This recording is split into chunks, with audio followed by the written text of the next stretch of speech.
Thanks for joining Scene Squad. I'm your host and political and cultural critic, Sharron with two R's. And I'm joined today with my lovely co-host, Miss Kenniss. And you're listening to Seen and Heard podcast, where everyone should be seen and heard.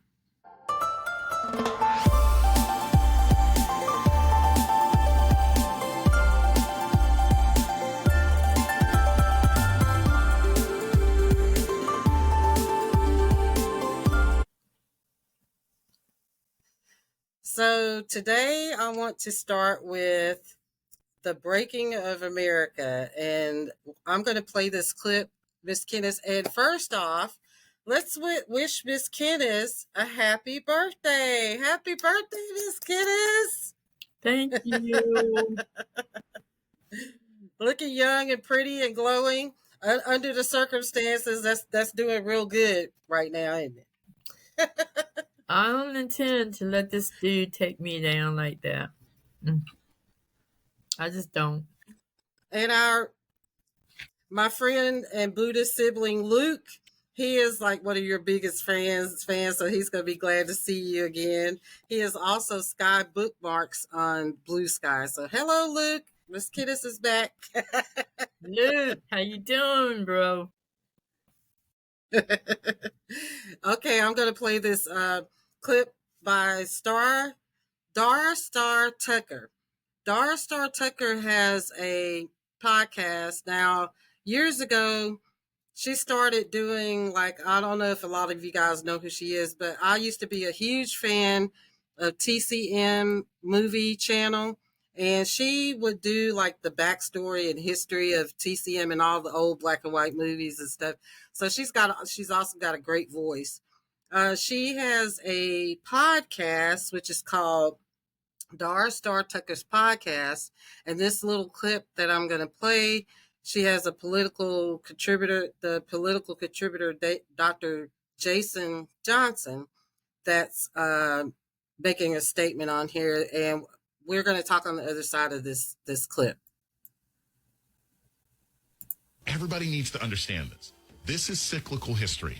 Okay, and I tell people this all the time about what we're facing and how long we're dealing with. You look at the 1820s to the 1860s. The 1820s were some of the worst times for the reoppression of black people, even during enslavement. You had more of the slave codes come out. You had more of the sort of repression of revolts, and everything was getting increasingly terrible until about 1865. Then we have the Civil War. Things got better, 30 or 40 years. And then we get to the 1920s. You have the bloody summer of 1919. You had more lynchings, more violence, really, really, really bad economic downturn, World War II. Then 1965 Civil Rights Act. It gets a little better for 20 or 30 or 40 years. We're in the 2020s. Yeah. American history dictates it's going to be about 40 years. Yeah. We're not getting out of this anytime soon. Yeah. People need to stop pretending that we are one election or one protest away. We need to buckle down and prepare for the fact that many of us will probably not necessarily live to see the other end of this, but you got to fight for it anyway. Absolutely. We had Oscar Micheaux, we had creators, we had all sorts of brilliant things that our people did in the 1820s and the 1920s. Don't mean you quit. Yeah. It doesn't mean you give up, but it means you recognize how long the fight is. Yeah. And if people start realizing how long the fight is and stop getting excited about some fake meme that they see or recognizing what happens this week or that week, we have to think about the long-term existence and survival of our people. And if we have that attitude and the joy that comes with the fact that we have survived this before and we will survive this again and thrive on the other end, I'll see you guys in 2065 because we'll be ready. Your thoughts? And how long have you been in the fight? She clicked off again. Technical difficulties, I think, on her phone. So when she comes back, we'll get her response. In the meantime, I'm going to pay. Oh, wait, here she is. You're back. Okay. So, he's a little more kinder. Actually, he said it should correct itself by 2065. So it's about 40 years. What I'm hearing from other experts is it should be by 2075. But that's a long, long time.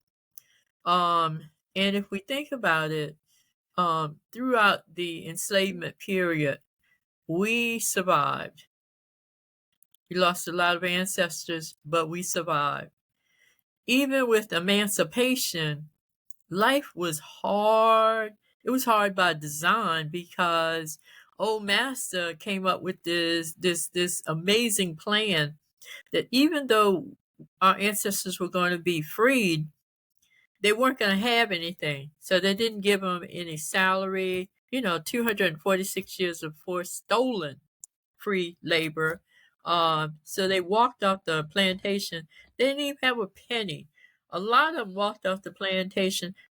In January, they were without any kind of covering, body covering. Because old master said, "Where you going with that dress? That's my dress. You take that dress off." But we survived because of the benevolence of others. Not every enslaved person who left the plantation left without proper attire and clothing in January. Not everybody left, and old master said you can't have a biscuit or a piece of fat back. We made it work. Harriet Tubman, who could not read nor write, made it work. She didn't say, "Well, I can't read and I can't write, so how am I going to take some freedom seekers and get them to the land of the free?" She never said that. And then she came back and fought in the Civil War. And people who were pushed into corners and and had toe tags on them and marked for dead. She came in the middle of the night. She checked out the situation, went out in the woods, came back with some herbs and some roots and some berries. And lo and behold, in a couple of days, these folk were sitting up in bed, and the doctors swore that they had worked some mystical magic, but it wasn't them at all. It was General Tubman, and thank the Lord that somebody finally gave her proper acknowledgement. General Tubman, and not just Harriet Tubman, Callie House, not just Callie House, Ida B. Wells, not just Ida B. Wells, Fannie Lou Hamer, who said, "I'm just sick and tired of being sick and tired. I got to do something." How is it today we are thinking, "Oh my God, the sky's falling," when it's just a raindrop hitting you on your head? We just have to just mobilize our forces, put on our big girl, big boy drawers or whatever, and get back in the fight and realize that we cannot not be in this fight, because it's not going to be for me at my age. It might not be for a lot of your listening audiences and your onlookers at their ages either. However, they have children who have children, maybe, or they aspire to see their grandchildren and their great grandchildren. This is for them. I mentioned that on the last podcast where I was saying that, I'm Jen and seeing how all this is played out. I was born in 68, but seeing how all this is played out, I will not see how this ends at the other end in my lifetime. I will be long gone before there is a semblance of any kind of correction with the damage that they're doing. And speaking of the fight, I want to play this clip and then get your thoughts on the other side, where there's a protest coming up, a 1 million person protest, April 5th. But the Black community, especially the 92% of Black women, have decided that they're going to do their, not protest, but they're still going to do work on top of resting. They're not putting their bodies on the line. They're not going to be on the front lines. They're not going to be at the protest physically. But behind the scenes, that doesn't mean that the Black community, and especially the 92%, are not doing anything. So I'm going to play this lady's response to the protest that's coming up, and an explanation to our non-melanated citizens of this country. So, have you noticed how quiet things are when it comes to others marching? It's not considered a riot. It's not considered a disturbance. It's technically not considered anything because no major media is reporting it. We see it on social, we see it all throughout the internet in different spaces, but on what is viewed as the most reliable source to news, which is commercial television and commercial media outlets, it's like it doesn't exist. But when we march, yes, when we march, it's a riot. It's a disturbance. They bring out the guns, or not. We don't want to call them guns, but the rubber bullets and the tear gas and the excessiveness, and it becomes an issue. This is a learning lesson. This is a highlight for understanding how we are truly viewed. It's all about doing something without saying something, or lack of saying something, and the lack of doing something that shows what it really means. And it's a highlight for anyone, regardless of what you believe. If you want to feel as though racism and biases don't exist, it does, and it's right before your eyes. You can't justify the silence. So yeah, my 92%ers, keep sitting, keep watching, keep enjoying this moment while others panic, while others finally do what needs to be done. And to those that are like me, that are descendants of baby boomers, and those that have marched prior, but as I truly view it, gave up in exchange for a government job. Now those government jobs are gone. Was it worth it? I don't know. Just having a thought. Let me know what you think. You might not agree. You might agree. We'll find out. On the flip side, love yourself and others. Bye. Your thoughts? First of all, I'm always amazed at the Gen Zs, I guess she is. I guess she's a Gen Z. Millennial or Gen Z? She looks like a Gen Z who have so many assessments of the rest of us. Not everybody got a good government job. And some of us never left the fight. And if you're going to make a statement, at least be inclusive in your statement. My very first job out of college, I went to the state of New Jersey. Guess why I was in New Jersey? New Jersey was a racist, segregated state. And the federal government said, if you don't integrate, we will shut down all of your federal funding. That was my job, to go into a, excuse the expression, air quoting, lily white space of about 155,000 square feet, where my first day they told me, we don't want you here, you don't have a place here, and we will get rid of you. I stayed 10 years. But I don't get any credit for that. It was a government job, state government, but it was hard. It was hard. Then it's the only, as my nana would say, the only fly in a bowl of white milk. So I resent her statement. I mean, I don't resent the statement. I resent her lack of knowledge. And as far as the 92% are concerned, some will take rest on Saturday.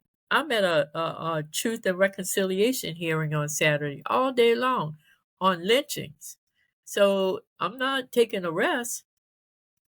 But what I will say is, it'll be interesting to see how this country receives 1 million, hopefully 10 million or so disgruntled Euro-Americans who know how we got here. We got here because they went in the voting booth, and they are the ones who, with great glee, voted for this man. So y'all made the mess, clean it up.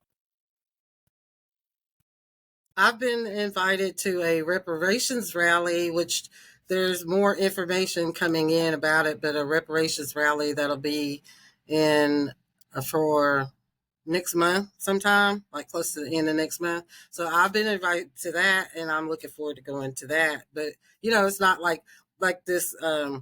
Which we'll talk more about this protest that's coming up, because I'll keep my eye on it. It's actually coming up on Saturday, because today is what, Thursday, the 3rd. So it's on the 5th. So I'll keep my eye. But I did pay attention to the rallies that she was talking about, because that was an older clip. I had it queued up like for a week or something. And the rallies that were going on all over the United States and stuff, it was like there was no reaction, especially from law enforcement. And what I agreed with what she was saying, it was awfully quiet, because once we get out there putting our bodies on the line, then that's when they want to start the disruption and rubber bullets and all the violence. And then, like he's saying that he wants to enact martial law. That will be the reason for him to do that once people that look like us come out there. So, I mean, there are some people that are going out there, but the premise of it all is the fact that how violent they will be with us compared to them. So, speaking of government jobs, there's another quick video I want to play about a guy talking about the what he witnessed. I think it was today, about Trump breaking the system, which this is going to segue into this market madness and the stock market and these tariffs. But I want to hear this video, and then you get a response from you on the other side. A few days ago, I was at the Botanic Gardens in Washington, D.C., and while I was leaving, I saw a lot of news reporters outside of HHS reporting on the firings that have been going on. And I decided to do a little bit of research to understand who is all being affected, different departments within HHS. And I found that one department, whose sole purpose is cancer research, has been laid off. Folks, I am genuinely trying to understand what this White House is doing. I understand that when government is bloated, it has to be reduced. I completely agree with that and understand. However, there are rules, policies, and procedures that former President Bill Clinton went through in order to obtain that objective. What we're seeing right now with this administration between Donald Trump and Elon Musk is a complete dismantling of our federal government. Not an ounce of research has been done to ensure that the reduction in force in our federal government does not bring harm upon the overall functioning of the federal government. This is reckless. These federal workers are people who have families, homes they have to pay for, kids they have to feed. This affects real people, not just here in Washington, D.C., but all across the United States of America. Not only that, a lot of federal workers are veterans. I'm not a federal worker, but I contract for the federal government. I am a veteran. A lot of these people are veterans. And they're being laid off and treated like their service to their country doesn't even matter. How does firing an entire department that is focused on cancer research, how does that benefit the United States? How does that move us in a way of progression? When Donald Trump says make America great again, what he really means is make America racist again. Make America inadequate again. Make America unhealthy again. Make America uneducated again. That is the quiet part being said out loud. And the Republican Party is standing by doing nothing to stop this madness.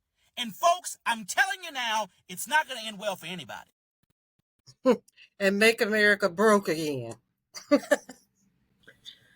Yeah, amen, bro. He didn't say anything. Have you seen anything like this? He didn't say anything that hasn't been said time and time again in the past 70 days I give due a couple of days to get in the White House. But in the past 70, 72 days, this brother has said nothing that has not been acknowledged and has not been said before. Now, I'm not taking anything from anyone, but can you give me something new? I I didn't hear any I didn't hear him say anything that I haven't already heard before. Um, Even down to if he had stayed on the track of the shutting down of the cancer research department. Mhm. Or here's a thought: I've lived in my house 12 years. My neighbor in 12 years never spoke to me until last year. He got the big C diagnosis. He is a brand new person. He has been saved. When you talk about being saved, he has seen the light and he has been saved. So maybe I'm not wishing anything on anybody. Maybe, if more people who have gone through the trauma and the earth shattering news of being told you have the big C, maybe they need to reach out to Donald Trump and share with him their journey.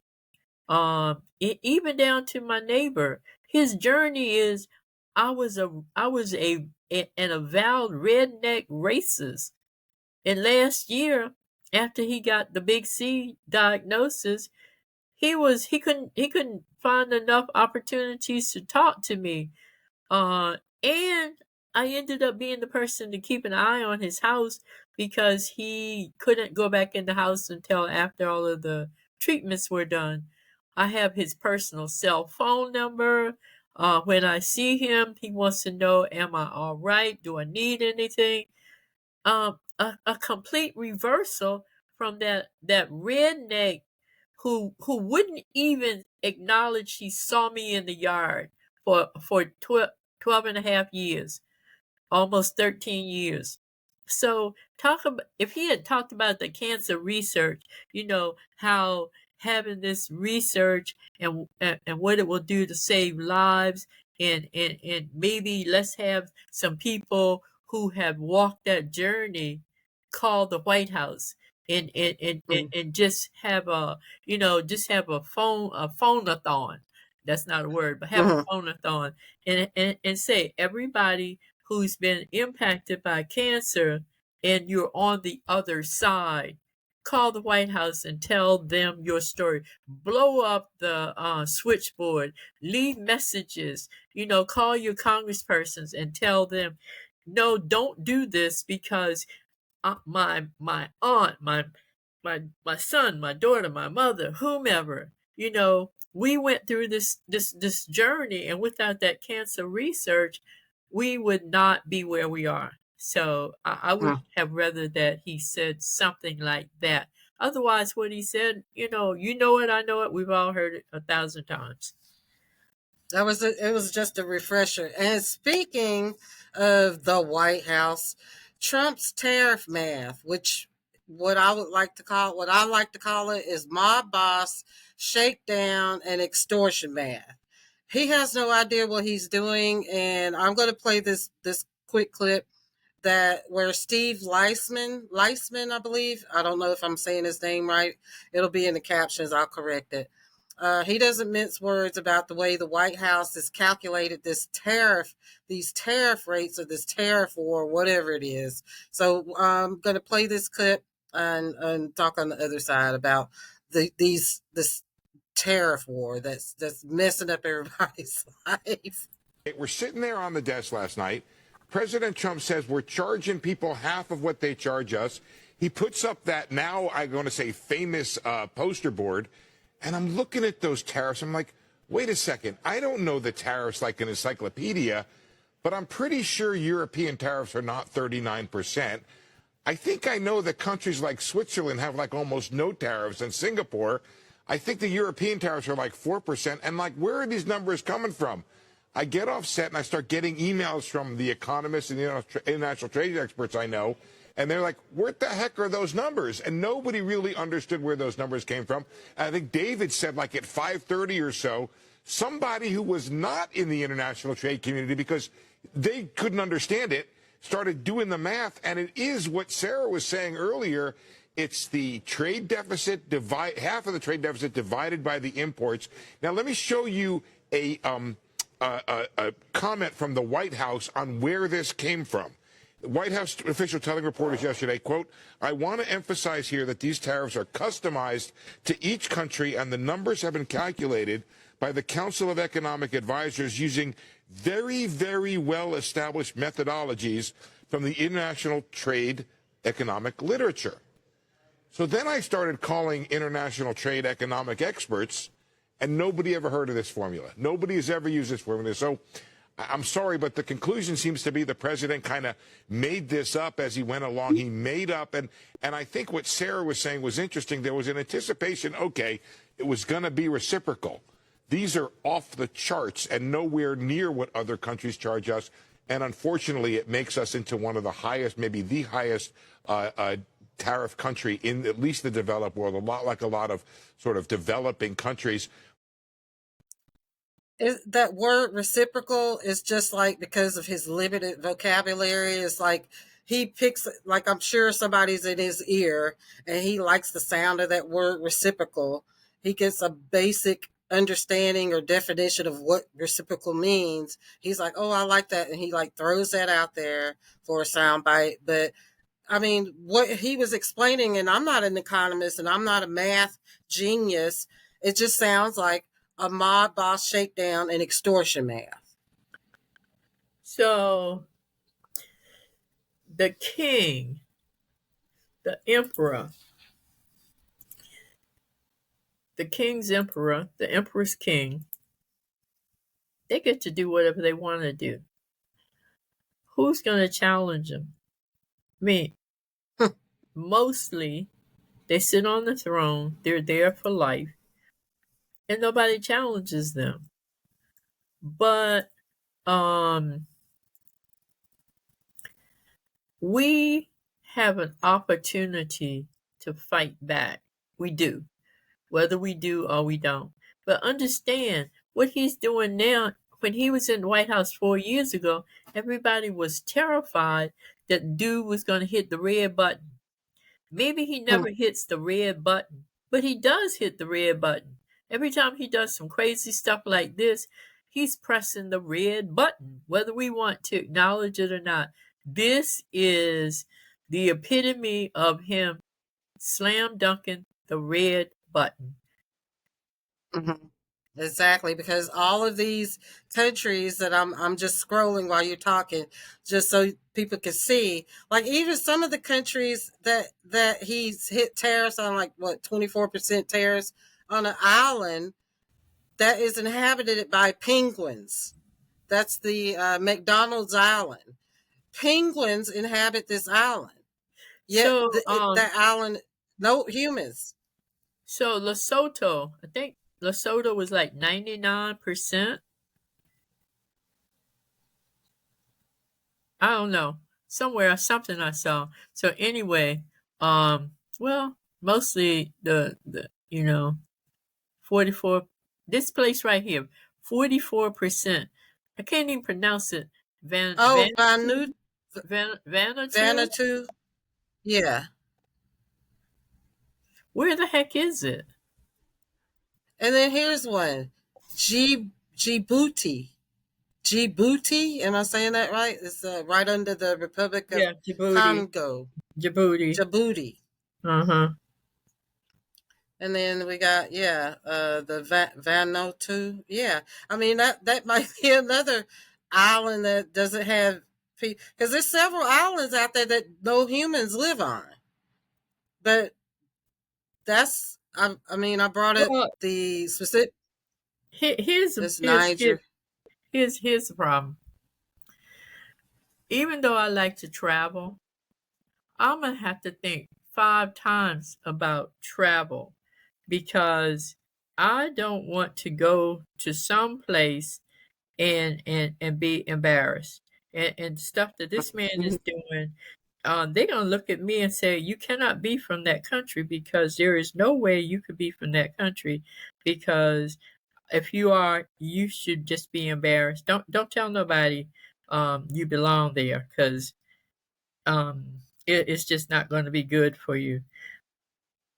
Okay, I found it. It's an Anglo-French kind of place. Formerly the okay. administered Anglo-French condominium. What the heck? But okay, so he put on the so the Heard and McDonald Islands have no humans on them at all. It's full of penguins. 10% tariffs. Like he's never gonna beat the stupid allegations. It's comprised of Micronesians, Melanesians, Chinese, Vietnamese, and Europeans. Okay.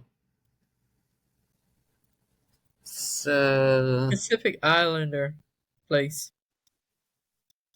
okay. Yeah, so it's just let me see here. What is down here? He paid somebody So that to was do it. That was the last. He paid somebody to Okay. do a lot of research. The national dish there is lap lap. Lap lap is a baked pudding made of grated yams, bananas, taro roots mixed with coconut milk and salt, wrapped in a banana leaves, baked under a hot volcanic stone. Yay, Miss Kenniss is back. Okay, so when we left off, we were talking about the island. You were saying something else, but I was pulling up this article about the Heard Island and the McDonald Island that has nothing but penguins. And he put tariffs on this island. Again. Not in our best interest to travel, because they will think that everyone who lives in the United States is an idiot. And Right. I, for one, do not appreciate being viewed as an idiot. So I'm not sure how I feel about traveling. If you don't know where there are human inhabitants and where there are no human inhabitants, and you're sitting there waiting for some tariffs to come through, that's so much fodder for political satire. And I used to joke years ago, like even before we got to this point, because of how I saw certain demographic of Americans acting when they went over to other countries. And I was like, if I ever go to another country and they ask me if I'm American, I'm not claiming it while I'm over there. And I mean, I was joking around like back then, but now even more so, like you just said. So, speaking of jokes, we have a comment before we end. We have a comment that I wanted to pull up here.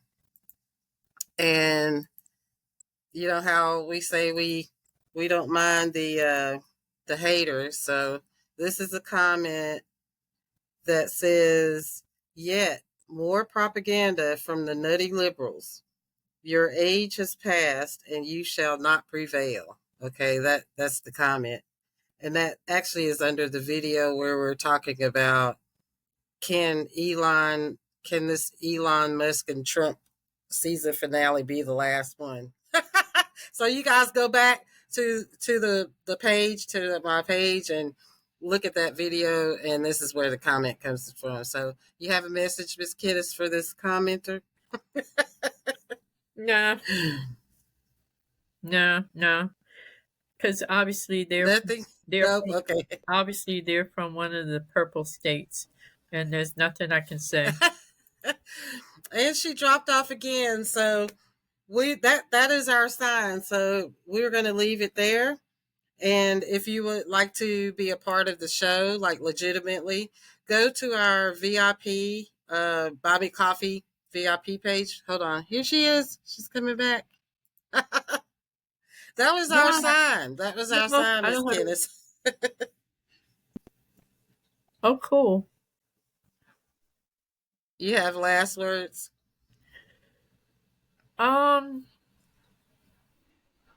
No, because there is no reason for us to take the fetal position and just lay down and die.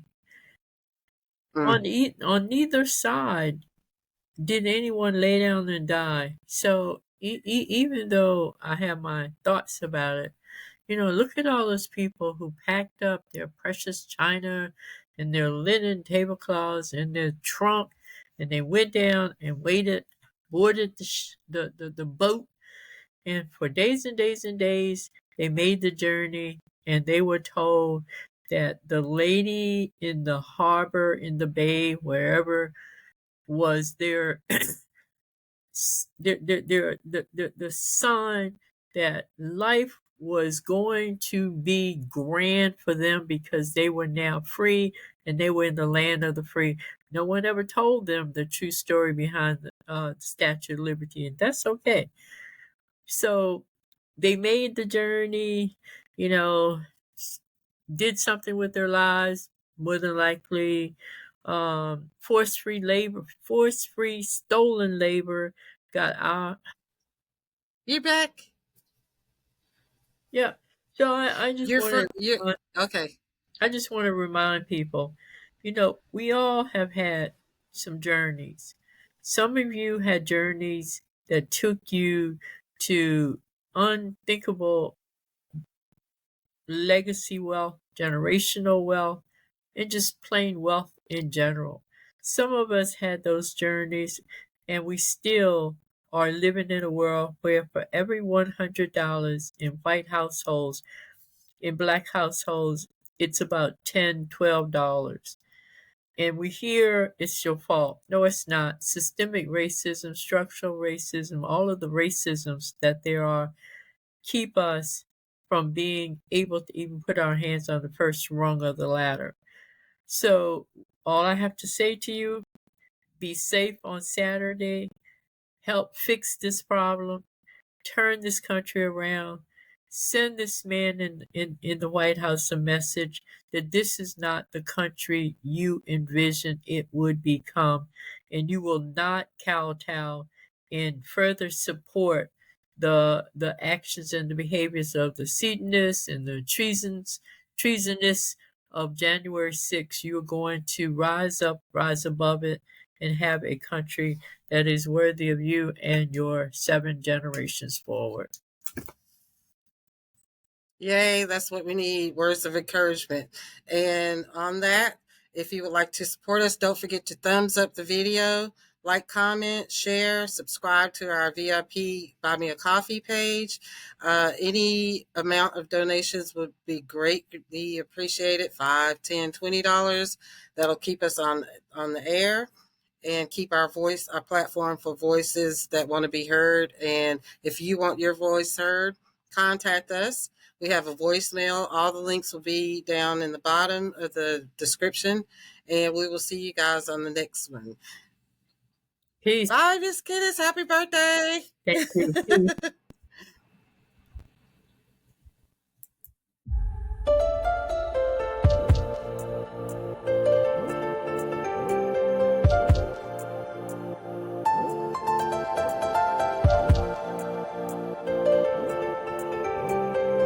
So Donald Trump just abruptly departed on a flight to Miami, Florida to play in a golf tournament at his own golf club after destroying the economy and crashing the stock market. So this is a photo of the President of the United States waving goodbye to reporters after taking one question in which a reporter asked him what his thoughts are on the carnage that is ensuing in the markets, and here's how he responded, quote, "I think it's going very well, ...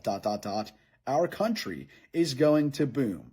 And then he left to Florida while Americans watch their stock portfolios, their retirement savings, and their 401ks drop at levels not seen since the 2008 financial crisis.